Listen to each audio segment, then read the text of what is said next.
Hello and welcome to the Friday edition of Palmetto Sports Daily. I'm Kevin Bilodeau here in Charleston, joined alongside Rick Henry in Columbia, Teagan Brown in Myrtle Beach, and Caroline Sorrow in the upstate near Greenville. All right, guys, we've been talking about the Carolina Panthers playoff spot coming up tomorrow afternoon as they take on the LA Rams in the first round. Carolina, one of the biggest underdogs in the history of the NFL playoffs for a home team as they go into this one as 10.5-point underdogs. There is pretty much nobody picking the Panthers to win this game, despite the fact that they have a win over the Rams just a few weeks ago during the regular season. But Carolina now back in the playoffs for the first time in almost a decade. A lot going on for this game. It seems like Cam Newton is going to be on the field. The former MVP is going to bang the drum to get the Panthers ready to go out for this one. So a lot of excitement in Charlotte as Carolina back in the playoffs for the first time in a while. And Caroline, Dave Canales has said a lot this week that, like I said, they are huge underdogs, but they're not taking that too seriously at this point.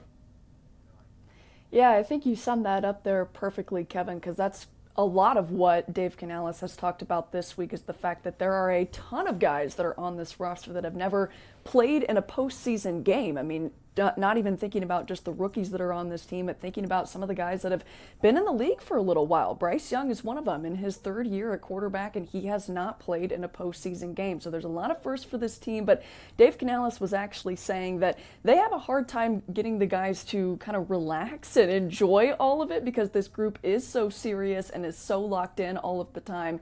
He's been trying to get them to enjoy it. Like, guys, we're in the playoffs. Like, let's focus and be serious, but let's also have a little bit of fun. And he says that these guys have been trying to have some fun, but more so, they're really just focused on being prepared again for the Rams. And especially this week, you know, coming into a work week where it's like they understand how big of an opportunity this is. And at the same time, I don't want them to miss the joy of it. I don't want them to miss how hard we've had to work to be in this position. And as the week has gone along with each day, the confidence, I can feel the guys just kind of press into the moment and really enjoy each other's time because there's also this other element. I would love to win this game. I would love to make the divisional round. And if we don't, this is our last week of work together. Let's not miss that. We've had too much fun together. We've worked way too hard, built relationships, and spent a lot of time together. Let's cherish all these moments and let's go out and celebrate one more time on the field. So like Coach said, a lot of guys who have not been in this spot before, but a lot of guys who are feeling ready to go. And as Kevin mentioned, the Panthers did beat the Rams last time these two teams met in Week 13. It was a 31-28 win. Just a couple of notes from that one while we're talking about personnel that's going to be out there. In that game, the Panthers were without J.C. Horn, Trayvon Moehrig, Christian Roseboom, and Claudin Sherilis. All those players in their defense did not play, and they still turned Matthew Stafford over 3 times, come away with the win. It was also rainy the last time these two teams played in Bank of America Stadium. That's on the forecast yet again. So, Rick, what does this Panthers team need to do in order to get past this Rams team and make it, like Dave Canales said, they're hoping to the divisional round? Caroline, you hit on a key point there. The Carolina Panthers, I think there's like 31 guys that'll be making their playoff debut. And Coach Canales, he said, hey, they're kind of going back and forth between, okay, how serious should they be? Okay, he wants them to have some fun. They really don't know where they should be, really, mentally and focused. And I think some factors working against them. The fact that they're playing at home.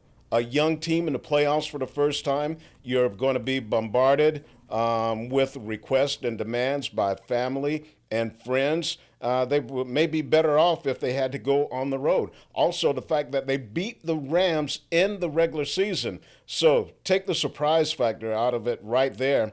And that's one reason they're a 10.5-point underdog. Now, I worked with a guy here at WIS named Ronald. He makes some unbelievable claims about the teams he favors, like calling Cam Newton the GOAT of quarterbacks, even better than Tom Brady. Right then, I should have him checked in somewhere to get him checked out. And he said, hey, the Panthers are going to the Super Bowl. I said, yeah, they can make it if they can get some tickets. But, hey, let's forget it. We'll remember the Panthers as the playoff team that has the most losses in a season. They're going to wind up with 10 double digits. Not good. Yeah, Rick, I'm going to have to jump on that train. Just the fact that they're in the postseason with everything that they haven't done this year. You know, we talk about what teams did to get there, but the Panthers didn't do a lot of things, and they still got there. So we'll definitely have to see in that one, of course. The Panthers playing on Saturday this weekend. Other football news, Coastal Carolina going into the Ryan Beard era, and with that, it is basically an overhaul of this whole roster because now the entire QB locker room has entered the portal. That includes Samari Collier and Tad Hudson, who both jumped on yesterday. Of course, Tad Hudson became the starter after MJ Morris was pulled after 2 games. MJ Morris entered the portal earlier this week, so Tad Hudson goes in, becomes the starter. After that, he gets injured in the ULM game. So in the ULM game, that's when Samari Collier goes in. There were a lot of quarterback lines this year, different plot lines happening for the team. So now all of the quarterbacks are in the portal. And then looking at Coastal for next year, just what they've built so far, the only 2 QBs they have at the moment, it's Deuce Bailey, a transfer from Missouri State, of course, following Ryan Beard. That was his previous stop. And then they've also got a 3-star commit, Osiris Lopez, who I know a lot of Coastal fans were really excited about, but they were also really nervous when Beck got fired that it wouldn't be someone that they would get on this roster. So lots and lots of shots going into the portal outside of the QB room as well. Bryson Graves hopping on that train the other day. So it'll be a whole new year for Coastal. I feel like over these past few years that I've been covering them, guys, you know, at the end of the season, I've had to say, all right, more than 30, 40, 50 shots have jumped in the portal. But this is just a whole different story, Kevin. This is an entire overhaul. Yeah, and Ryan Beard is riding with his guys. You kind of have to respect that it seems like every guy is coming over with him from the school he was at. So it's a big move for all of them. And, you know, I would be a little bit worried about that, but we've seen this work before. We see it in Indiana right now, where last year Kurt Cignetti came over from James Madison, brought over pretty much the entire James Madison roster with him to Indiana. And everyone thought, how is, you know, an Indiana team going to compete in the Big Ten when they're playing with the James Madison roster? And it worked out pretty well. They went undefeated for most of the season and made the college football playoff. Some of those guys still there as they get ready to play in the college semifinal coming up later tonight. So there's a precedence that this can work, but I might like to see a little bit more diversity in that roster coming up in the coming weeks. We're just getting going here on Palmetto Sports Daily. We're going to be back right after this.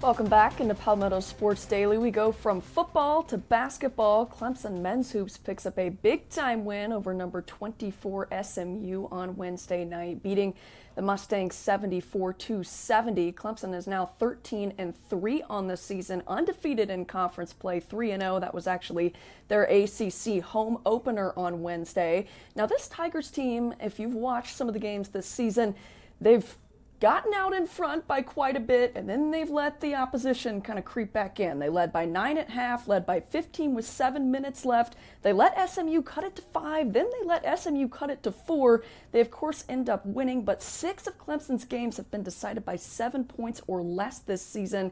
Here's head coach Brad Brownell talking about that, and then also the team talking about their all reliable in the midst of all that, who's helped them propel them to those wins, get them over the hump, and win in those close games, which is RJ Godfrey. Well, theirs might be good. Mine's not as. But I want our team to play aggressively. But most games that we're going to be in, if we win them, are going to be like this. And, you know, we have an older team. They've done a good job in these games of finding ways, whether it's stops or scores or whatnot. And, you know, I don't sense a ton of panic or anything in any huddle. I think I think our guys have done some really good things. How have you kind of seen RJ grown, Dylan, from his sophomore to coming back this season? Tremendously, man. He was my freshman roommate, and I would say off the court he's grown a lot, and then even on the court, you know, he's always been a good player, but just all-around guy, you know, coming in. He affects winning, like we said, and, you know, he's an everyday guy, so he comes in even with energy, and now he's in there just scoring, just everywhere. In practice, he's everywhere. His voice is everywhere. And, yeah, we love him here at Clemson. Appreciate that, dude. Yeah, no problem, Gabe. No problem, Gabe. Gotta love that little moment. 17 points for Godfrey on Wednesday. Double figures in his last 4 games. Tigers winners of 6 in a row, tied with number 6 Duke for first in the ACC right now. They got another one coming up against Notre Dame tomorrow. But Rick, the Tigers weren't the only ones to pick up a big-time conference win this week, yeah? How about those Gamecocks? Yeah, big win for Clemson and a big win for the Gamecocks. They go to LSU. They win it 78-68, almost blew a really big lead. But Elijah Strong really had a big game for them. We've heard head coach Lamont Paris talk about he has a number of guys who can have big scoring nights, and Strong had a career night with 30 points. He hit 4 3-pointers in the first half. He was 4 of 4 for the game. And so he really made a mark on that, and they need that kind of production from him the rest of the way starting Saturday when they host Georgia at 2 p.m. Here's Lamont Paris on that big showing by Strong. I think this is the most minutes he's played in any one game. So that was part of it. But his gifts, his natural gifts are as an offensive guy. As a scorer, he can score in a variety of ways. He's pretty versatile. Even how he helps generate offense. He's got a good feel for what to do and when, typically. So that's where his gifts are. Yeah, and the Gamecocks, they went crazy from three-point land. That's something we've been waiting to see all season long. They can't shoot like that high a percentage every night, but it's a good beginning to conference play as they're 1-1. Teagan? Yeah, Rick. Well, it's a different story for Coastal with conference play. They're 5 games into Sun Belt play right now, but they're 1-4 on the year after a loss at Old Dominion last night. The Chants falling 70-66, and that's because of a slow start for them. They missed their first 11 field goal attempts, and that just set them up for failure. They were down 28-24 at halftime, looked like they could come back, but second half, both teams had a big surge, 42 points in the second half for both the Monarchs and the Chants, but it just was not enough for the Chants to come out on top in this one, so their struggle continues. We'll have to really see how they do next. They are hosting App State at home tomorrow. Hopefully the hometown crowd gives them a little bit of an advantage. It didn't help them out too much last night. But Rashid Jones, A.J. Dantzler, Joshua Beadle still continue to be huge impact players for the team. Rashid Jones leading the team last night with 17 points. So, again, they play App State this weekend. Kevin, how about you over there in the Low Country? Yeah, we've got a busy weekend coming up here as all 3 of our teams going to be playing home games coming up on Saturday. Starting off here with the College of Charleston. They're coming off a win on Monday at home when they took on William and Mary. They're going to be home tomorrow afternoon at 5 o'clock on Saturday when they take on Hampton. Now, the College coming in on a 6-game winning streak. This is as good as they have played throughout the entire season. There you see Jalen Counter. He's the reigning CAA Player of the Week, second time this season he has won that award. One of the big things for the College, though, has been the return of Colby Dugan. He was all conference last season playing at Campbell, made the transfer over to CFC this year, missed the first several weeks of the season with a couple of injuries. He's been back in the lineup. He has made a huge difference as he's been a big reason why CFC is on this win streak now as they get ready to play another home game coming up tomorrow afternoon. Charleston Southern also going to be home tomorrow afternoon. That's a 2 o'clock game as they take on Hampton. Now, the Bucks coming off a loss on Tuesday night, or no, actually Wednesday night when they were on the road against Winthrop. But the thing for CSU so far this season, they are undefeated at home. They are 7-0 in the Buck Dome so far this season, and they really need that luck to keep going because they bring in a Hampton team, or no, I'm sorry, not a Hampton team. They bring in a High Point team that is 3-0 in the Big South this season. They are at the top of the standings right now, so a win over High Point on Saturday would be a huge thing for Charleston Southern as they try to work their way towards the top of those Big South standings. Finally, things kick off at 1 o'clock tomorrow afternoon with the Citadel. They're going to be over at McAllister Fieldhouse when they take on Western Carolina. And the struggles have just been real for Ed Conroy and the team so far this season. They lost Again, on Wednesday, they were on the road at Mercer, fell by, I believe it was 38 points. The Sid at 3-13 on the season so far this year. And I know I've mentioned this a bunch, but it keeps being a relevant stat. The Sid does not have a victory over a Division I program so far this season. Now, Western is near the bottom of the standings in the SoCon as well. They've only got, I believe, 5 wins on this season.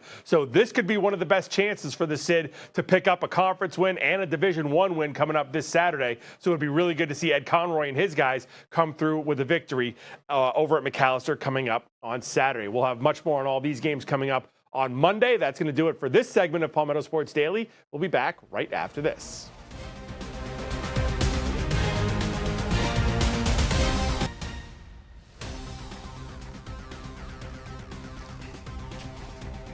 Welcome back to Palmetto Sports Daily.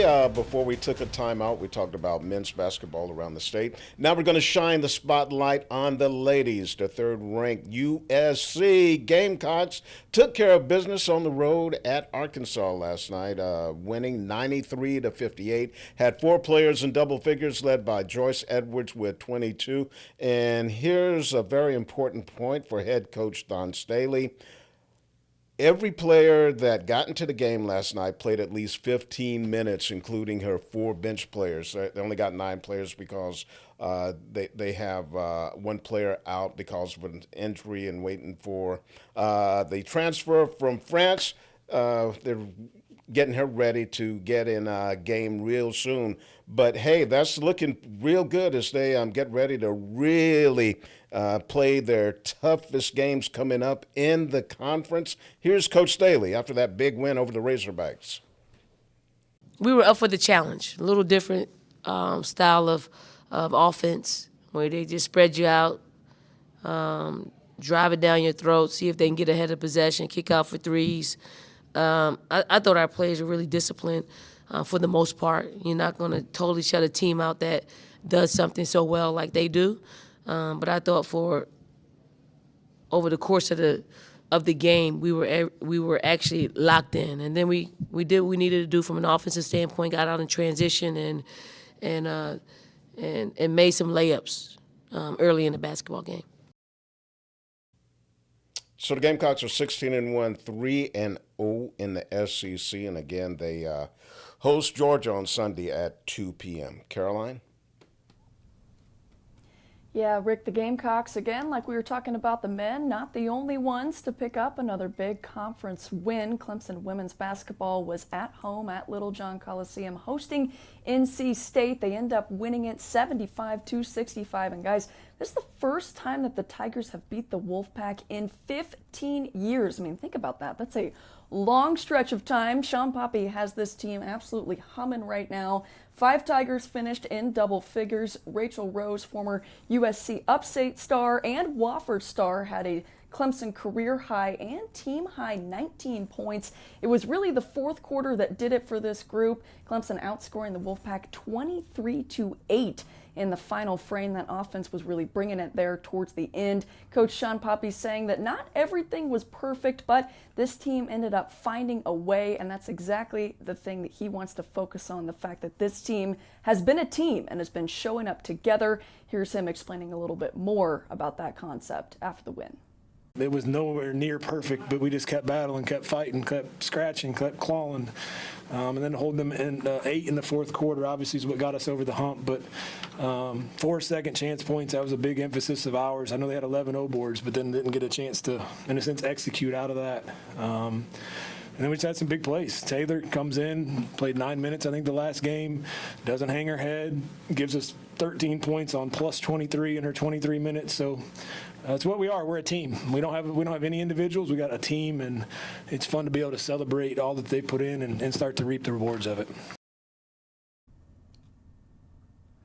Well, reaping the rewards they are. In year 2 under Coach Poppy, Clemson starts the year off 12-5. They're currently 3-2 in ACC play. They've also won 7 of their past 8 games, so things are really starting to click here kind of midway through the deal for this Tigers team, and they'll be back in action on Sunday when they play against Georgia Tech. But guys, we're going to take a quick break. We'll come right back. We're going to talk a little bit more football. Stick with us.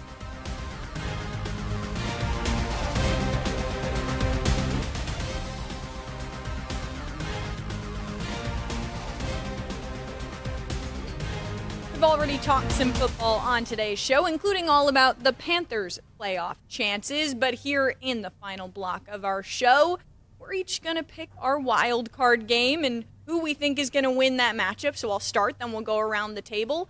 I'm going to take the Buffalo Bills over the Jaguars, and I'm not just saying that because I'm a Bills fan. I'm saying that because I really think that Josh Allen performs extremely well against the zone. I think that's something that the Jaguars are going to continue to push here in this postseason. I think that the rushing attack from Buffalo is fantastic, and I think that they're going to take the win in this one, Kevin. What a homer pick. Come on. That's ridiculous. Let's be a little professional here, Come Teagan. on. I'm taking the No. Patriots. Oh, wait a minute. They're not moving on. coming from Kevin. Wait a minute. Hold on. Yeah, look who's What? talking. What? I'm taking the Patriots. The They're guy the 2 who seed. picks They're the all the best team teams that are playing going this to immediately weekend. win. Yeah, yep. Yep, there you go. Sorry. I just picking the winners. That's what we do here. Patriots get the victory. Yeah, Rick, what do you got? Hey, I'm going to be in Charlotte tomorrow covering the Panthers and the Rams. Should be a great atmosphere. The Panthers fans, they're starving for this, but I don't think it's going to help them. I'm taking the Rams. Caroline? Oh, I was scared you were going to take the Panthers for a second. Haters. Oh my gosh, come on. I am not Haters. going to pick the Panthers though, but I am going NFC. I'm going to pick the 49ers over the Eagles. I know that it's in Philly. I know that the Eagles are a 3-point favorite, but guys, Brock Purdy, he's going to be doing the Dougie in Philly. I just have a feeling the Eagles have been spotty this season. I can't not have the 49ers move on with the way this team has played in the last couple weeks, with the exception of that Seahawks game in the final week of the season. So, should be fun one, guys. We'll be following along, and some of us will be there in Charlotte with the Panthers tomorrow. Thanks for joining us. Have a great weekend, and we'll see you back here on Monday.